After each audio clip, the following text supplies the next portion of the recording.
estamos, mis hermanos, por finalizar esta serie que hemos predicado sobre la segunda venida de Cristo. Hemos hablado del rapto de la iglesia, hemos hablado de la boda del Cordero, del tiempo de tribulación sobre la tierra. Hemos hablado también acerca del llamado que el Señor hace al mundo para que entren al arca de salvación antes del juicio final, que es el tema que compartimos el domingo anterior. Y hoy, hermanos, vamos a hablar de dos acciones, aunque solamente vamos a hablar de una hoy. Pero el tema sería dos acciones diligentes de la iglesia ante el regreso de Jesús. Dos acciones diligentes. Hoy vamos a hablar de una de ellas, y es la diligencia en prepararnos, en consagrarnos para la venida del Señor. Y vamos a ir a la palabra de Dios en el capítulo 25 de Mateo, el versículo 1. Mateo 25, 1 dice: entonces el reino de los cielos será semejante a 10 vírgenes que, tomando sus lámparas, salieron a recibir al esposo.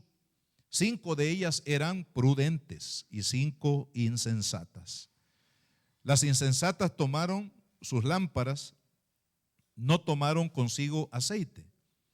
Mas las prudentes tomaron aceite en sus vasijas juntamente con sus lámparas. Y tardándose el esposo, cabecearon todas y se durmieron. Y a la medianoche se oyó un clamor: he aquí, viene el esposo, salid a recibirle. Entonces todas aquellas vírgenes se levantaron y arreglaron sus lámparas. Y las insensatas dijeron a las prudentes: danos de vuestro aceite, porque nuestras lámparas se apagaron. Mas las prudentes respondieron diciendo: para que no nos falte a nosotras y a vosotras, id más bien a los que venden y comprad para vosotras mismas.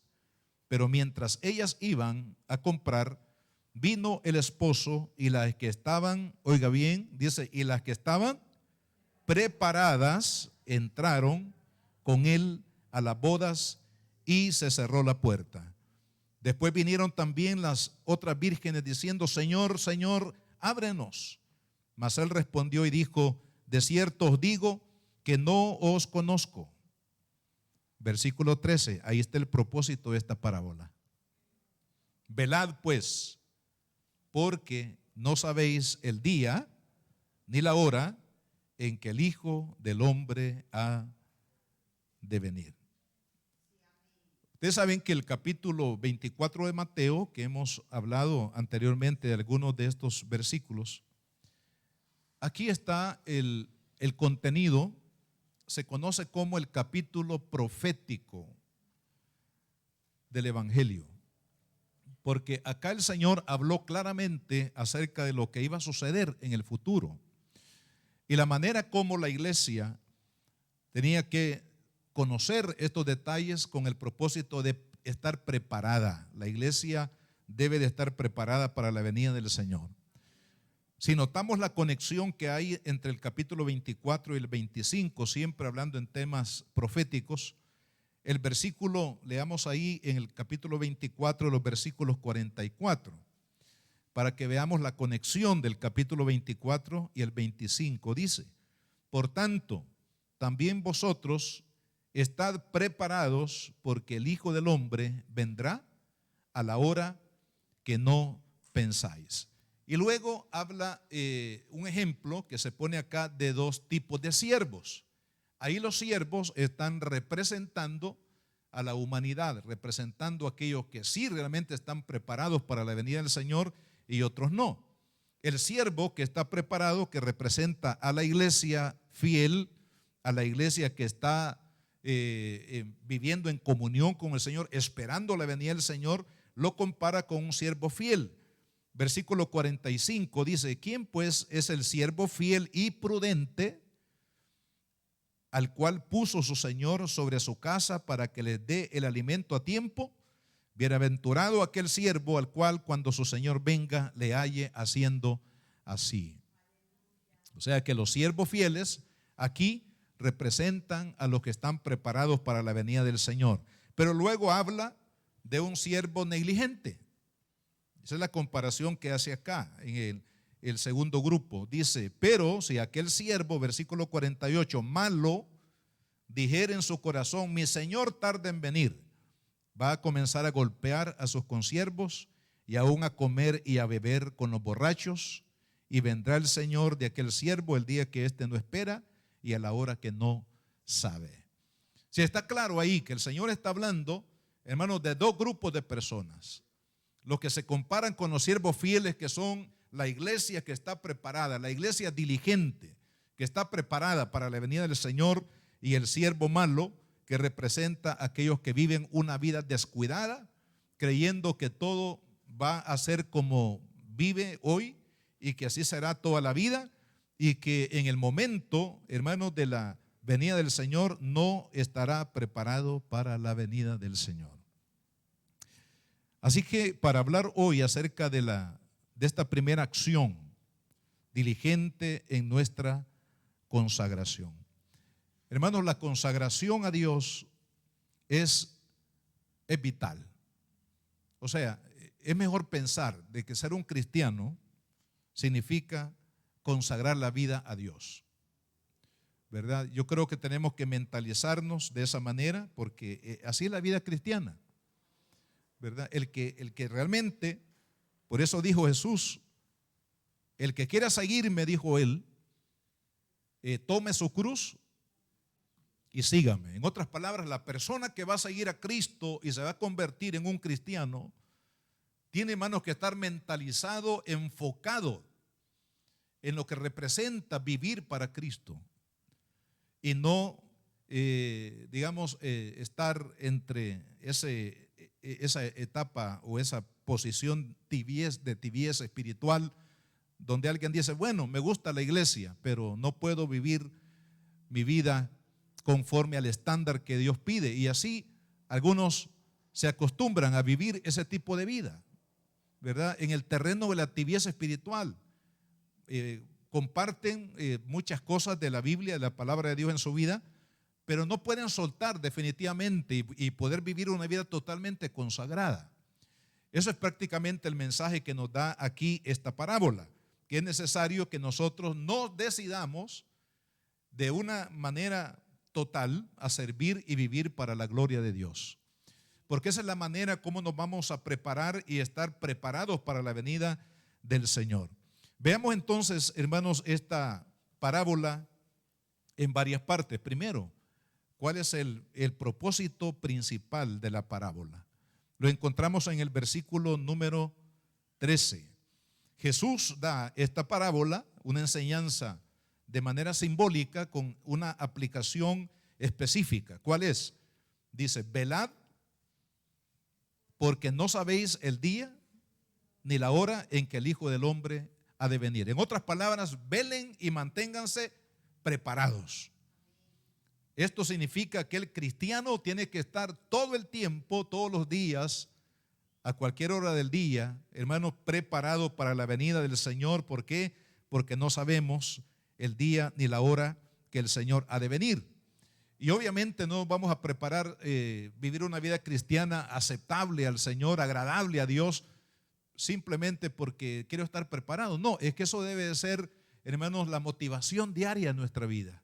Vivir para Dios, vivir, gozarnos en las cosas que Dios ha preparado para cada uno de nosotros. La palabra velad es un llamado a mantenerse despierto, vigilante, preparado en todo tiempo para el regreso de Jesús.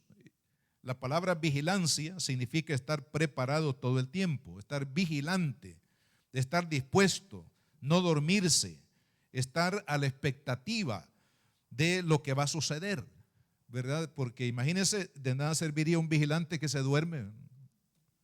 Usted dice, le voy a pagar para que vigile mi casa, para que no me hagan daño, o una propiedad.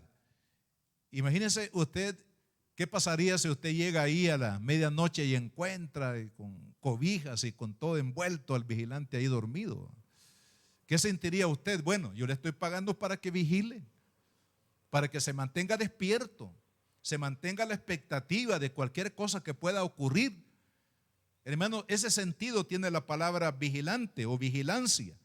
Significa ver, significa estar a la expectativa, despierto, preparado espiritualmente para el regreso de nuestro Señor Jesucristo. Eso es lo que Dios quiere, hermanos, que usted y yo estemos, porque no habrá tiempo de preparación espiritual cuando el Señor venga. ¿Por qué? Porque ya lo estudiamos. La venida del Señor, hermanos, será como un abrir, dice la Biblia, y cerrar de ojos.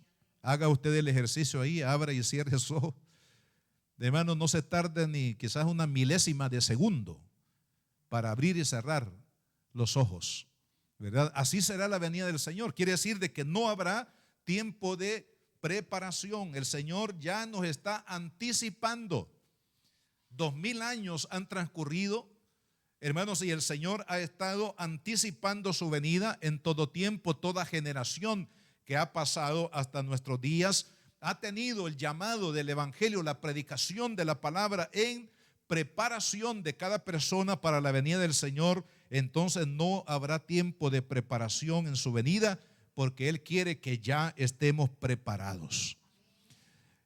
Ahora veamos, en segundo lugar, la diferencia que hace, hermanos, la diligencia y la negligencia en cuanto a la preparación para la venida del Señor. Primero, en esta diferencia, veamos que la Biblia afirma acá a través de esta parábola el inminente regreso de nuestro Señor. En la parábola dice: entonces el reino de los cielos será semejante a 10 vírgenes que tomando sus lámparas salieron a recibir al esposo. Aquí el esposo está representando a Jesús y las vírgenes están representando a la iglesia en término general. Pero ¿qué es lo que dice? Para recibir al esposo. Esta declaración indica, hermanos, que Jesús volverá. Y lo hemos estado mencionando 6 semanas de hoy atrás. Hemos estado hablando de esa venida, de ese regreso del Señor. Entonces, esta parábola nos pone en perspectiva, hermanos, que el Señor volverá, que Él viene por su iglesia, que Él viene a levantar a su pueblo. Eso es lo que tenemos que recordar aquí en esta porción de la Escritura. Ahora, para ese encuentro con el Señor, esa inminente venida del Señor, regreso de Jesús, la iglesia tiene que estar preparada. Entonces, ahí la manera como lo ilustra la parábola es hablando de 5 vírgenes prudentes y 5 vírgenes insensatas. O sea, el 50%, oiga bien, hermano, porque esta parábola, si lo trasladamos a la matemática, diríamos, probablemente el 50% de la iglesia esté preparada. ¿Y quién es la iglesia aquí? Estamos hablando de todos los que nos congregamos, todos los que nos identificamos como cristianos. Pero tristemente no todos los que nos congregamos, los que se identifican como cristianos o dicen que somos cristianos, hermanos, van a participar en el encuentro con el Señor Jesucristo, porque espiritualmente no están preparados. Ahora, ¿cuál es la diferencia entre estar preparados o no? Veamos aquí lo que dice la palabra. Dice versículo 3, las insensatas, tomando sus lámparas, no tomaron consigo el aceite. En otras palabras, la insensatez de estas 5 vírgenes está explicado en el hecho de que sí tomaron la lámpara, pero no hicieron una provisión extra de aceite. ¿Por qué? Porque ellas no sabían, ninguna de ellas en la parábola entenderíamos que no sabían la hora en que el esposo o el novio en este caso iba a volver. Entonces la insensatez aquí está en el hecho de que no tenían, digamos, una vida consistente, fuerte, firme, para esperar el tiempo que fuera necesario para entrar a esa comunión con el Señor. Si lo trasladamos a lo que es en lo espiritual, hermanos, no estar preparado, no estar el nivel de consagración de la vida, ¿verdad? El nivel de entrega, el nivel de santidad, el nivel de fe, el nivel de compromiso con el Señor. No tenemos esas raíces, o no hay esas raíces profundas de la vida cristiana que permita que esperemos el tiempo que sea necesario para la venida del Señor. Hay actitudes, por ejemplo, como la actitud de Esaú. ¿Ustedes recuerdan a Esaú? El hermano de Jacob, en la historia de cómo se fue formando el pueblo de Israel. Esaú, porque era el primogénito, o sea, el primero que nació dentro de la ley y la cultura judía, tenía una bendición especial para el primogénito. Sin embargo, Esaú, ¿sabe lo que hizo? Vendió la primogenitura a su hermano por un plato de lentejas. O sea que él tenía hambre y su hermano le dijo, claro, hubo una astucia ahí de Jacob, le dijo: mira, he preparado un guiso riquísimo, te lo vendo y te lo voy a vender barato, no me tienes que dar dinero, solo prométeme que la primogenitura tuya será mía. Ese fue digamos, el negocio que hizo Jacob ahí. Pero ¿qué es lo que pasó? Esaú no tenía, hermanos, raíces de valoración de Dios en su vida. Él no tenía, diríamos, profundidad en cuanto a lo que representaba espiritualmente la bendición del primogénito. Y como no tenía esa fuerza, esa consistencia para entender, hermano, el valor espiritual que tenía la primogenitura, la vendió por un precio barato. La vendió por un plato de lentejas. ¿Por qué? Porque no tenía consistencia. Así también en la vida espiritual, hermano.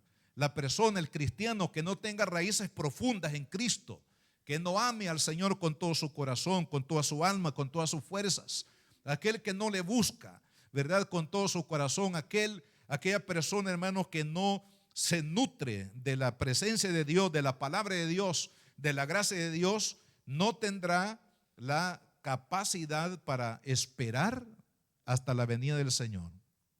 Cualquier distracción lo va a apartar de la fe. Si no, dígame cuántas personas a lo largo de estos 100 años que la iglesia evangélica ha estado viva predicando la palabra de Dios, dígame usted cuántas personas estuvieron con Jesús, estuvieron en la iglesia, pero ya no están. Algunos se volvieron a las religiones de donde el Señor los rescató. Algunos se volvieron ateos, eso es lo peor, ¿verdad? Personas que antes profesaban a Cristo, creían, predicaban el evangelio, ahora se han convertido en incrédulos que no creen de aquellas cosas que en un tiempo creyeron. Dice que la palabra insensatez en el diccionario bíblico dice que significa, del original, significa sin entendimiento, carente de sentido, no entender, no percibir. En otras palabras, es la persona que no discierne, como Esaú no discernió la importancia de su primogenitura delante de Dios, y por eso la vendió barata, ¿verdad? Es decir, la vendió por un mal negocio. ¿Por qué? Porque no discernió la importancia.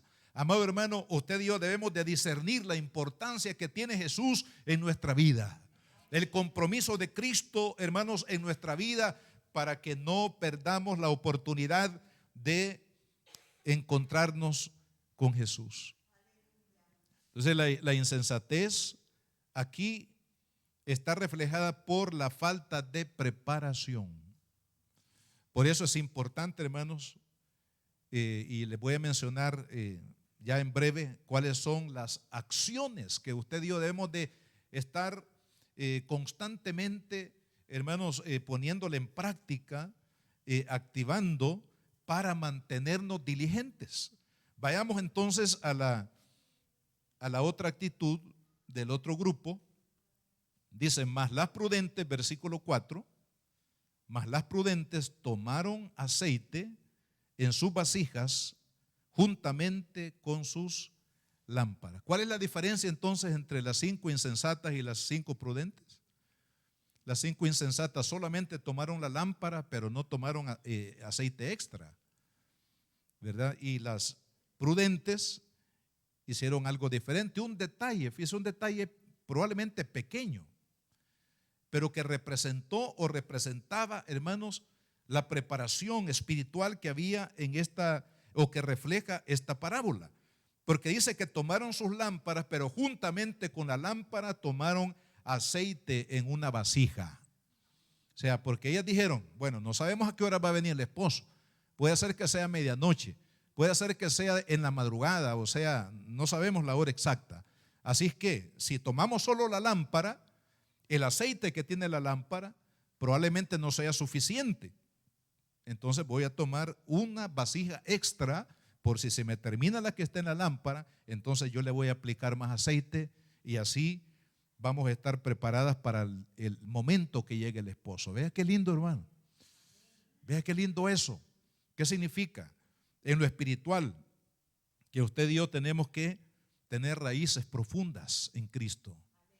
Tener raíces profundas, hermanos, en la comunión con el Señor. Y hay acciones que deben de manifestarse, hermanos, en la vida de un cristiano que persiga ser diligente, persiga ser prudente hasta la venida del Señor. Y les voy a mencionar algunas acciones que nos van a llevar a ese estado de prudencia. Primero, hermanos, es la comunión con el Señor. El cristiano que no tiene comunión con el Señor, el cristiano que no busca la presencia de Dios, hermanos, está en un peligro de caer en la clasificación de los insensatos, de los que no se preparan. Por eso es que es importante, hermanos, buscar al Señor. Hemos insistido siempre, no de este tiempo de pandemia, sino siempre. Hemos insistido en la importancia de que los cristianos hagamos de la oración una práctica, una vivencia en nuestra vida. La oración no es para algunos hermanos, entre comillas, que son bien espirituales en la iglesia. Dice, bueno, yo no soy de los espirituales en la iglesia, ni quiero serlo tampoco. Algunos le llaman que aquellos que oran mucho, que van a la iglesia, dice, es que son fanáticos, yo no quiero ser fanático. No es fanatismo, hermano. Significa consagración. Buscar a Dios es consagración, no es fanatismo. Y eso es lo importante. Usted y yo tenemos que buscar al Señor. Usted y yo tenemos que proponernos, por lo menos cada día, hermanos, orar 1 hora o 2 horas o más, ¿verdad? En la vida diaria, en la vida cotidiana. La oración refleja, hermanos, prudencia. La oración hace que las raíces de la vida cristiana se profundicen. La oración contribuye para que la fe del creyente se fortalezca, y esa es otra acción importante para llegar al grado de prudente, en la preparación prudente, la fe.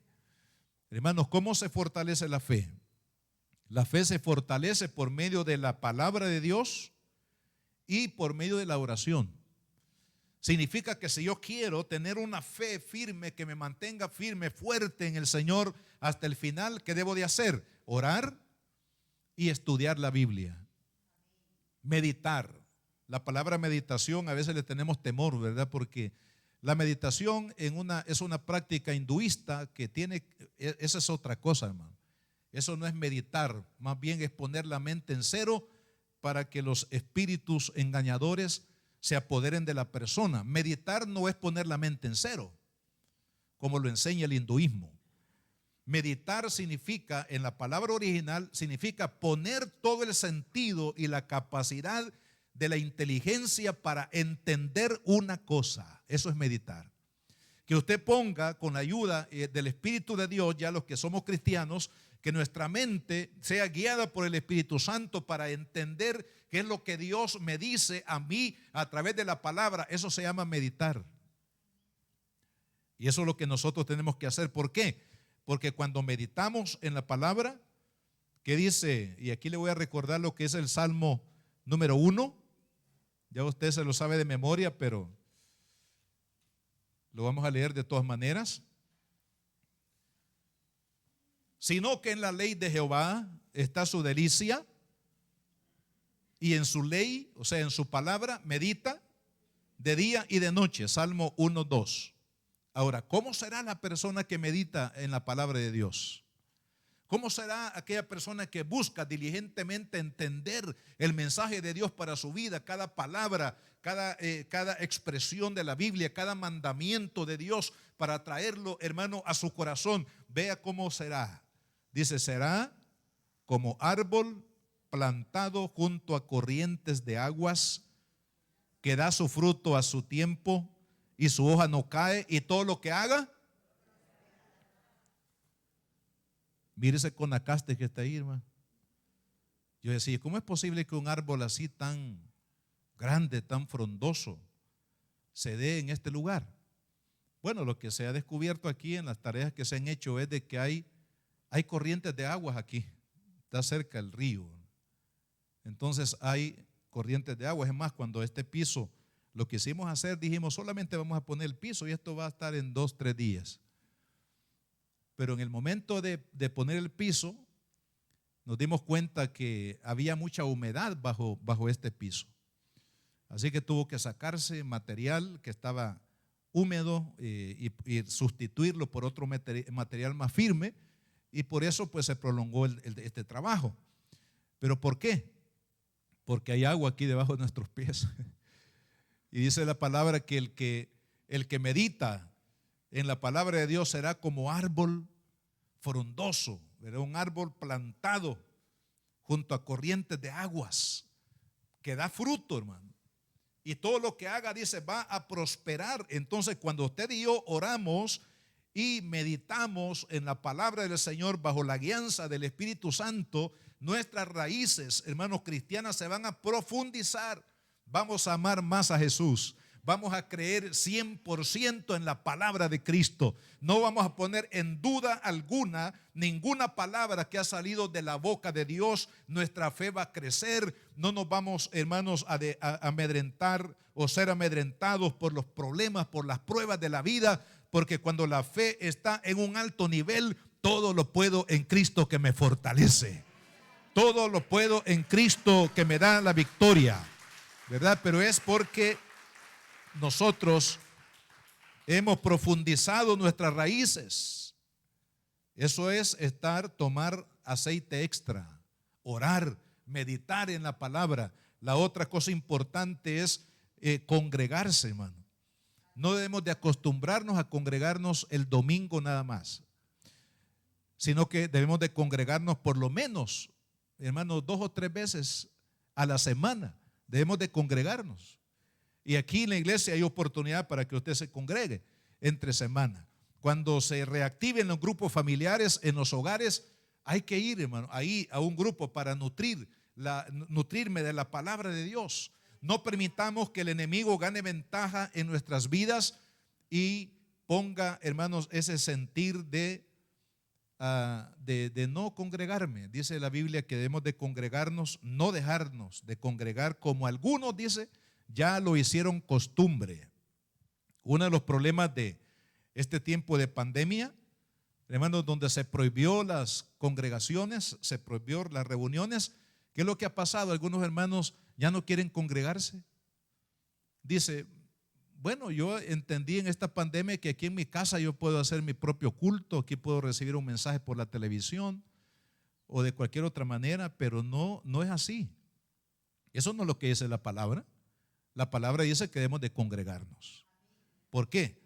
Porque en la congregación del pueblo de Dios, ahí, hermanos, la mano de Dios, su presencia se mueve. No es lo mismo estar uno solo por allá en una habitación, en un lugar, oyendo una prédica, que ser parte del pueblo de Dios que alaba al Señor. Cuando glorificamos a Dios, la unción del Espíritu Santo comienza a moverse. Cuando usted ve a su hermano, a su hermano en Cristo, usted siente ese gozo de que estamos caminando juntos, hermanos, para la patria celestial. Esa comunión, esa intimidad de familia que hay en el pueblo de Dios no se puede sustituir. Claro, por la emergencia, hermanos, de una situación como la que hemos vivido, es lógico. Pero no hay que acostumbrarnos a no congregarnos. Hay que congregarnos, porque hay que buscar al Señor. Sabe que una de las estrategias del enemigo, hermanos, es dividir, es separar. Cuando se divide y se separa, ahí, hermanos, el enemigo ha ganado ventaja. Pero ahí donde hay armonía, donde hay unidad, que es lo que dice la palabra de Dios, en este punto quiero leer también en el libro de los Salmos, en el Salmo 133, y luego vamos a leer en la carta a los Efesios otro versículo más. ¿Qué dice el Salmo? Un salmo de David. Mirad cuán bueno y cuán delicioso es habitar los hermanos juntos en armonía. No dice, mirad cuán bueno y delicioso es hacer iglesia uno solo ahí en casa. Esto no es lo que dice la Biblia. Lo que dice la Biblia es que es bueno, es delicioso habitar, o sea, estar juntos en la casa del Señor. Y ahí dice que es como el buen óleo, o sea, hablando del aceite, la unción, y hablando del rocío del monte Hermón, ¿verdad? Que ese rocío del monte Hermón es el que viaja, hermanos, por la región de Galilea, y es la que hace precisamente que esa tierra sea fructífera. ¿Qué es lo que hace que esa tierra en la región de Galilea sea fructífera? Hermanos, el rocío del monte Hermón. Así es la vida cristiana. Cuando nosotros nos congregamos, hermanos, estamos abonando para nuestra preparación espiritual, ¿verdad? Estamos uniéndonos, estamos orando juntos, estamos reunidos en la armonía. Veamos lo que dice la carta de San Pablo a los Efesios en el capítulo número 4. Vamos ahí a esta porción de la Escritura. Dice: yo preso en el Señor os ruego que andéis como es digno de la vocación con que fuisteis llamados, con toda humildad y mansedumbre, soportándoos con paciencia los unos a los otros en amor. Significa, hermanos, que el amor fraternal, en este caso, el amor que debe de caracterizar al pueblo de Dios, se desarrolla, hermanos, a través de la paciencia entre la relación de uno a otro en la familia de la fe. O sea, si yo me aíslo de mis hermanos, entonces yo no tengo la manera como perfeccionar mi amor fraternal, porque en otras palabras no tengo con quién pelear, no tengo con quién poner a prueba mi paciencia, la madurez de mi vida, de tener a mi hermano, amarlo tal como es, amarlo, ¿verdad? Como él decide en su madurez o inmadurez, amarlo. Entonces el amor fraternal, hermano, se desarrolla en la dinámica de la congregación, lo que dice aquí Pablo. Y dice también: solícitos en guardar la unidad del Espíritu en el vínculo de la paz. El Espíritu de Dios no se derramó como en el Antiguo Testamento, hermanos, en Pentecostés. El Espíritu se derramó sobre todos los que estaban ahí reunidos, que eran en número, dice la Biblia, como 120 personas. El Espíritu se derramó, en otras palabras, en la iglesia congregada. ¿Qué significa eso? Hermanos, que el Espíritu de Dios está en medio del pueblo de Dios. Amén. Aquí está el Espíritu Santo con nosotros. El Espíritu de Dios, ahí donde hay un pueblo que se congrega para alabar y bendecir el nombre de Cristo, ahí el Espíritu de Dios se mueve, hermano, con poder. El Espíritu de Dios habla, el Espíritu de Dios bendice, el Espíritu de Dios opera los milagros de Dios, edifica la vida espiritual. Pero es importante que guardemos esa unidad, dice la Biblia, en el Espíritu, en el vínculo de la paz. Dicho de otra forma, debemos de estar en paz todos los hermanos.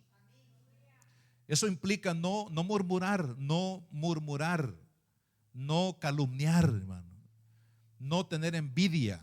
Decir: mire la hermana cómo se viste, mire el hermano la ropa que usa. Mira, yo soy mejor que aquel, mejor que este. No, esa expresión, hermanos, de altivez de espíritu, esa murmuración que muchas veces las personas no dicen las cosas a la persona adecuada, de la manera adecuada, sino que hablan a la espalda de la persona. Eso se llama murmuración. Hermano, todas esas cosas, esas quejas, esas amarguras de corazón deben de salir del cuerpo de Cristo. Amén. Porque ahí donde hay una convivencia en paz, ahí es donde guardamos la unidad del Espíritu.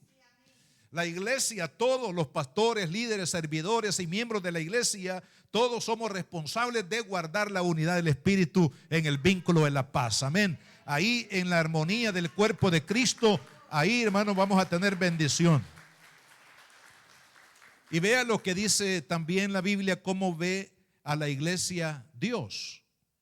Un cuerpo, versículo 4, un cuerpo, un espíritu, como también fuimos también llamados a una misma esperanza. Versículo 5, un Señor, una fe, un bautismo, un Dios y Padre de todos, el cual está sobre todos y en todos. O sea, ¿qué nos dice aquí? Dios ve a la iglesia como un cuerpo. Ve a la iglesia, hermanos, en una misma esperanza. Un mismo Señor, que es Jesús. Una misma fe que nos une a todos, la fe en Cristo. Un bautismo. Es decir, que nos bautizamos porque creemos en Jesucristo y le hemos hecho Señor de nuestras vidas. Se está hablando aquí, hermanos, de la unidad. Cuando usted y yo oramos, cuando usted y yo meditamos en la palabra, cuando usted y yo nos congregamos, hermanos, ahí estamos llevando la vasija extra para mantenernos firmes hasta la venida del Señor. Y el otro elemento que quiero mencionarles es el servicio, pero el servicio lo vamos a ver en la siguiente enseñanza, que tiene que ver con la parábola de los talentos. Esa será lo vamos a dejar para después. Ahora, hermanos, ya para ir concluyendo. Entonces, si la diferencia entre la insensatez y la prudencia es echar raíces en Cristo, es fortalecer la vida espiritual, es convertirme en un cristiano integral, en un cristiano consagrado, en un cristiano enfocado en Cristo y en el reino de Dios, un cristiano 100%, hermanos, de calidad, amén, de 24 quilates, hermano, ¿verdad? No con baño de oro, sino de 24 quilates. Un cristiano consagrado, entregado, ese es el que va a echar raíces profundas. Es el que va a tener, hermanos, la capacidad de esperar al Señor, no importa si en medio del camino va a encontrar obstáculos, tentaciones, hermanos, pruebas, adversidades, enfermedades, dificultades. Este cristiano sigue adelante. ¿Por qué? Porque es un cristiano que tiene raíces profundas, es un cristiano como las 5 vírgenes, prudentes, preparadas. Y vea, para concluir, el momento de la venida del esposo. A medianoche, ¿qué representará esa expresión del versículo 6? A medianoche significa en el momento menos esperado. O sea, porque ¿quién llega a medianoche? ¿Cuándo usted ha oído que se hace una boda a medianoche? O una fiesta. Bueno, las fiestas paganas sí, ¿verdad? Pero una reunión formal. Sería extraño que le dijeran, mire, le invito a mi boda y va a ser a las 12 de la noche. O le invito a una cena, va a ser a las 12 de la noche. Mejor no voy, diría usted. La medianoche acá significa a una hora inesperada. Y por el hecho de que es un momento en el que menos lo esperamos, hay que estar preparados entonces. Entonces, cuando el Señor llegó a medianoche, ahí vino el crujir de dientes, porque todas las vírgenes despertaron y las que tenían aceite extra dijeron, se nos terminó el aceite de la lámpara, pero aquí tenemos el aceite extra. Una mujer previsora. Aquí tenemos aceite, así que le vamos a aplicar aceite a la lámpara y seguir adelante. Pero las que no tenían el aceite extra, le dicen a las otras, mire, Denos un poquito, no sea así, ¿verdad? No sea, denos un poquito, porque nosotros se nos terminó. Y parecería que la actitud de las vírgenes prudentes es de forma egoísta, pero no, porque aquí hay una elección también. Las que tienen, dice, no les podemos dar, mejor vayan ustedes y compren donde venden. Podría parecer una expresión egoísta, pero ¿sabe qué es lo que significa?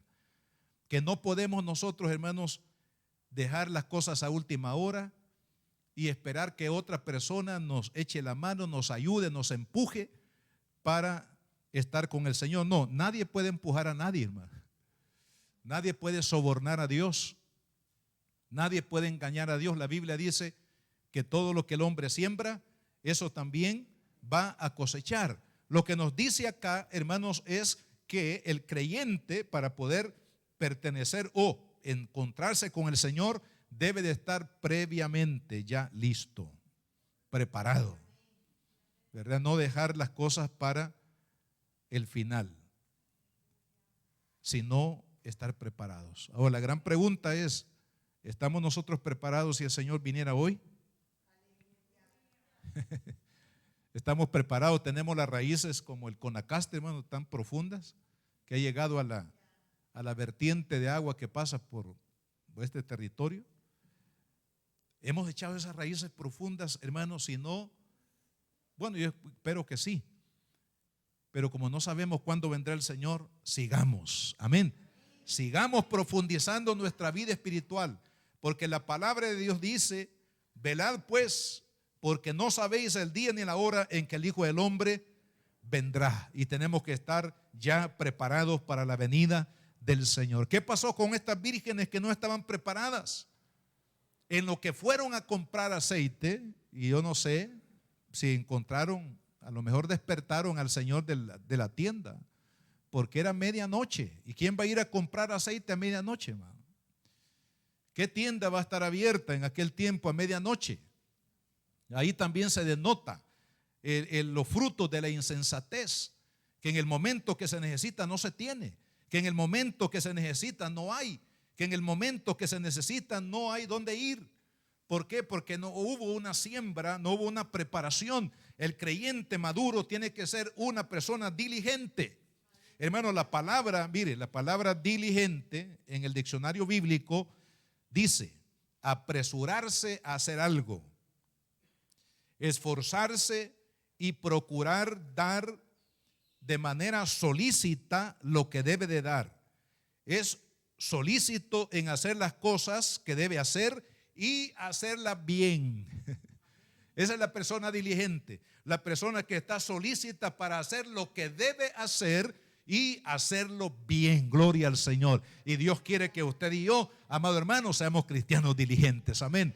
Sabemos qué debemos de hacer, hagámoslo y hagámoslo bien. Gloria a Dios. Porque el Señor, hermano, va a demandar de cada uno de nosotros en su venida el estar preparados. Y eso es lo que Dios nos está llamando a través de la diligencia en la consagración. Nos está llamando, hijo, hoy es el día que consagres tu vida a mí, no mañana.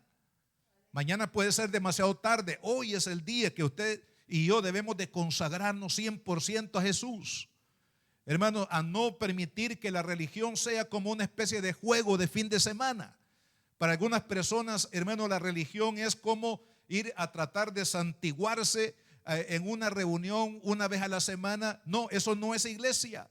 Eso no es ser cristiano. El cristiano debe de estar viviendo cada día las 24 horas, 24/7 consagrado al Señor, dedicado al Señor, entregado al Señor, porque esa es la única forma, hermano, de que el Señor nos encuentre preparados para su venida. ¿Cómo? Vivir para Cristo 24/7. Tómelo como un lema para su vida. Vivir para Cristo a partir de hoy 24/7. Todos los días, las 24 horas del día, preparados para la venida de mi Señor. Y estamos seguros que así como las vírgenes entraron inmediatamente para recibir al novio, al esposo, así también los diligentes oirán la voz del Señor cuando esta voz se dé. dice Pablo que será como voz de arcángel y como sonido de trompeta. Que en el tiempo bíblico para Israel las trompetas eran un instrumento sumamente importante porque eran diferentes sonidos. Un día vamos a escuchar los sonidos que representan en la trompeta en el llamamiento del pueblo de Israel. Algunos sonidos eran para convocarlos a consagración, otros sonidos eran prepararse para la guerra. Y es importante, hermanos, que la voz de Cristo será oída en el cielo por aquellos que se prepararon. Póngase de pie, vamos a orar.